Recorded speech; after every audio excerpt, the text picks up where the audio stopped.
Indian dance academic എൻ്റെ എല്ലാവിധ ആശംസകളും.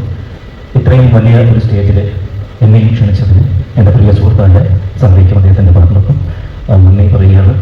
പിന്നെ സന്ധ്യ പറഞ്ഞതുപോലെ ബിഗ് ബോസ് അതൊരു ഷോ ആയിരുന്നു. ഇപ്പോൾ ഏറ്റവും നല്ലൊരു ഷോ മേക്കറാകുക എന്നുള്ളതേ എനിക്കുണ്ടായിരുന്നുള്ളൂ. അപ്പോൾ ഞാൻ അന്നേ സന്ധ്യ അടുത്ത് പറഞ്ഞു, ഈ കാണുന്നത് ഷോയുടെ ഭാഗമാണ്, പുറത്ത് വന്ന് ഞാൻ മറ്റൊരാളാണ്. അപ്പോൾ നമ്മൾ നല്ല ഫ്രണ്ട്സായിട്ട് വിടും. കാരണം അവിടെ വെച്ച് സന്ധ്യ എന്നൊരു ഡാൻസറും നല്ലൊരു ഹ്യൂമൻ ബീയിങ് എനിക്ക് വളരെ റെസ്പെക്റ്റും ഇഷ്ടവുമായിരുന്നു. പക്ഷെ അതെനിക്ക് അവിടെ അത്രത്തോളം തുറന്ന് കാരണം ആ ഒരു ഷോയുടെ ഭാഗമായി എനിക്ക് ചെയ്യേണ്ട ചില കാര്യങ്ങളുണ്ടായിരുന്നു. സോ ഇപ്പോഴും ഞങ്ങൾ അതിനുശേഷം ഇപ്പോഴും വളരെ നല്ല രീതിയിൽ ആ ഫ്രണ്ട്ഷിപ്പ് തുടരുകയാണ്.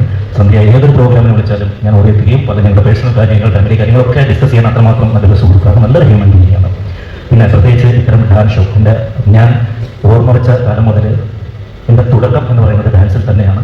ഇന്നും ഞാൻ എൻ്റെ ജീവിതമാർഗത്തിൽ ഏറ്റവും കൂടുതൽ വരുമാനം എനിക്ക് കിട്ടുന്നതും ഡാൻസിൽ നിന്ന് തന്നെയാണ്. ഞാൻ പല പ്രോഗ്രാമും ചെയ്യുന്നുണ്ട്, ഫാഷൻ ഷോ ഉൾപ്പെടെയുള്ള ആക്ടിങ് എന്ന് തുടങ്ങി ഒരുപാട് പ്രോഗ്രാം ചെയ്യുന്നുണ്ടെങ്കിലും ഏറ്റവും കൂടുതൽ കോൺസെൻട്രേറ്റ് ചെയ്യുന്നത് ഡാൻസിൽ തന്നെയാണ്. അത്രമേൽ ഞാൻ ഡാൻസിനെ ബഹുമാനിക്കുന്നു.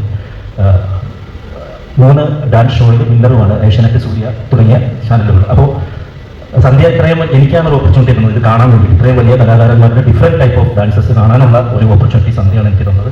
അതിനൊരിക്കൽ കൂടി ഞാൻ വലിയൊരു നന്ദി പറയുകയാണ്. Thank you Sandhya. And അതേപോലെ മഞ്ജുവിനെ let me introduce. She's been a beautiful dancer.